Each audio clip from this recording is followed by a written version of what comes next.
윤석열 정부가 하려는 게 주 69시간 시켜서 9시에서 시작하면 원래는 6시가 되면은 하루 8시간 나오거든요. 근데 주 69시간 하면 하루에 이제 14시간 일을 하니까 6시면은 8시인데 거기 플러스 4시간 해야 되겠죠. 그러면은 12시. 근데 저녁 먹어야 될 거 아니에요. 그럼 새벽 1시가 돼야 14시간 나오거든요. 그러니까 회사에서 9시에 시작해서 새벽 1시까지 일을 시킬 수 있는 거죠. 뭐 강제는 아니지만. 하지만 제가 노조를 만들기 위해서 대기업을 여러 번 다녀보지만 진짜 찍소리 못하고 시킨 대로 합니다. 진짜. 연장 근무도 하라고 하면 하지. 저 안 되는데요 말하는 사람 없어요. 찍힐까 봐. 새벽 1시에 끝나면 뭐 집에 택시 타고 들어가고 지하철 버스 끊기겠지. 택시비를 할게요. 이제 회사에서 준다고 칩시다. 어쨌든 집에 가면 2시 되고 2시 반에 자겠네. 그럼 새벽 2시 반에 눈 붙이고 그 다음에 또 8시에 집에서 출발해서 9시까지 출근을 한다. 육아는 어떻게 할까요? 애는 어떻게 키우지? 애는 나올 수 있나? 그리고 뉴스 볼 시간도 없을 걸요 아마. 그리고 스마트폰 볼 시간도 없을 거예요 아마. 자고 일어나서 또 일을 하러 가야 되니까. 여가는 물 건너가고. 회식은 아예 못하죠. 새벽 1시에 끝나는데 회식을 어떻게 해? 새벽 1시에 끝나는데 회식은 아예 못하지. 그러면은 이 뭐야, 일 잠이네? 2개밖에 없네. 그리고 아침은 집에서 어떻게 먹는다고 칩시다. 점심 저녁 다 사 먹어야 돼. 그러면은 정치에 관심 가질 수 있을까요? 뉴스 볼 시간도 없는데, 심지어는 유튜브도 못 볼 걸요 아마. 그러면 자기 바쁜데 어떻게 봐요? 유튜브 볼 시간도 없지. 그러니까 스마트폰을 좋은 거 살 필요가 없게 되죠. 그렇게 되면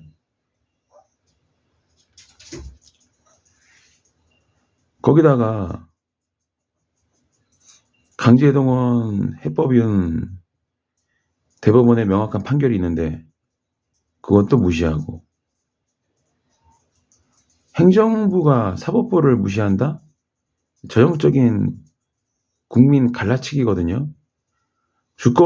주권자로부터 파생된, 만들어진, 생성된 그 국가 권력, 입법권, 사법권, 행정권, 이 세 가지인데, 이 세 가지가 균형을 이루고 서로 견제를 해야 되는데 행정부가 지금 사법부한테 도발을 했죠.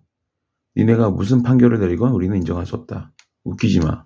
우리는 대한민국의 사법부를 인정할 수 없어. 그 얘기하는 거죠. 왜냐하면 판사는 뭔가 집행할 수 있는 그런 권력이 없잖아요.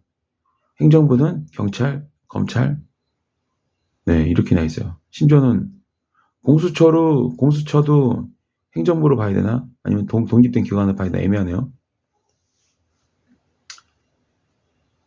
근데 임명은 어쨌든 대통령이 하니까 추천받아가지고. 그럼 뭐야? 삼권 분립이 무너지네. 삼권 분립도 무너지고. 대한민국의 사법체제도 부정을 하고. 거기다가 청담 룸바 게이트가 사실, 저는 이제 사실이란 느낌을 지울 수 없지만 어쨌든 뭐 경찰 수사를 통해서 그게 확정되지 않았으니까 또 여기다 사실이라고 얘기하면 또 허위 사실이네 하면서 또 막 그럴 거 아니에요. 그러니까 사실이라고 제가 확정적으로 말은 할 수 없지만 그게 사실이라면 결국은 사법부의 법원에 자기네 편을 심겠다는 거 아닌가요? 그럼 유죄 무죄를 가리는 사법부도 자기네가 장악을 하고, 국민의힘 전당대회에 직접 개입하고, 이제 공천도 김기현 당대표랑 윤석열이랑 머리 맞대고 결정한다, 그런 얘기까지 나오고 있는데, 그러면은 국회 한 3분의 1 이상을 자기네가 장악하는 거네요. 그럼 이거는 헌법 질서를 무너뜨리는 거죠. 다행히도 탄핵 얘기가 나오고 있는데 탄핵 언제 되나요? 거기다가 청담 룸바게이트 보도했다고 기자를 집어쳐 넣으려고 하고, 그리고 3.1절 때 대한독립 만세가 아니라 무슨 뭐 자유민주주의 국가 만세 이런 식으로 대한독립 만세를 부르지 않고,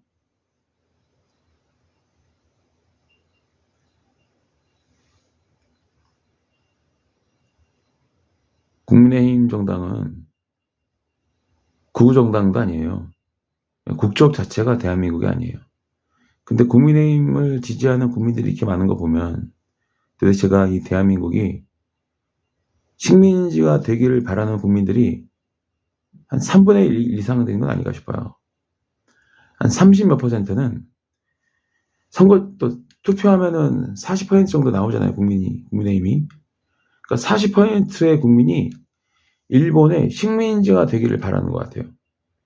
참 역 같은 나라이고, 이런 나라에 사는 게 참 쪽팔립니다, 솔직히 말해서. 쪽팔려요. 어떻게 자기네 나라가 다른 나라의 식민지가 되길 바라는 국민이 이렇게 많은가. 목사라는 놈은 세종시에서 3.1절 때 일장기를 개항을 하고, 수요집회 바로 옆에서는 일장기 새빨간 거 꺼내놓고 일본어로 막 떠들고 있고, 이게 어느 나라입니까, 대한민국은? 이게 예를 들면은 프랑스에서 독일 나치를 지지하는 놈이 30% 나온다고 한다면 그건 어떤 일이 벌어질까? 이거 이렇게 되면 전 세계가 대한민국을 무시할걸요, 아마? 쟤네들은 식민지가 되고 싶어하는 그런 노예 근성 있는 국민이라고. 저는 대한민국의 40%는 노예라고 생각을 해요. 노예 근성이 다분하다. 식민지 노예로 살아야 행복감을 느끼는 놈들인가 봐요. 이거 뭐 소수도 아니야. 뭐 1%도 아니고 30-40%가 국민의 힘을 지지한다는 거는 식민지가 돼도 된다고 생각하는 거거든요. 그럼 우리나라 대한민국의 30-40% 일본어 잘하나? 일본 식민지로 살려면 일본어 배워야 될 거 아니에요. 어떤 분들은 그럽니다. 이민 가고 싶다고. 저는요, 여기가 미국이었으면 좋겠어요. 미국처럼 네, 좀 자유롭게 허용이 되면 이제 한 번은 우리 내부에서 끝장을 봐야 되지 않을까, 그런 생각도 들어요. 우리끼리 일단 식민지가 되고 싶어하는 놈들한테도 또 우리한테도 공평하게 손에 딱 들고 끝장을 봐야 될 것 같아요. 너가 죽나 내가 죽나. 이게 한쪽은 완전히 사라져야 될 것 같아, 미안하지만. 근데 대한민국을 지키고자 하는 사람들이 나갈 필요는 없잖아요. 제발 좀 국민의힘을 지지하는 놈들은 일본으로 좀 가요. 일본으로. 왜 여기서 난리야. 일본으로 가. 일본. 그렇게 좋으면 일본 가서 살라고. 안 말리니까 창씨개명하고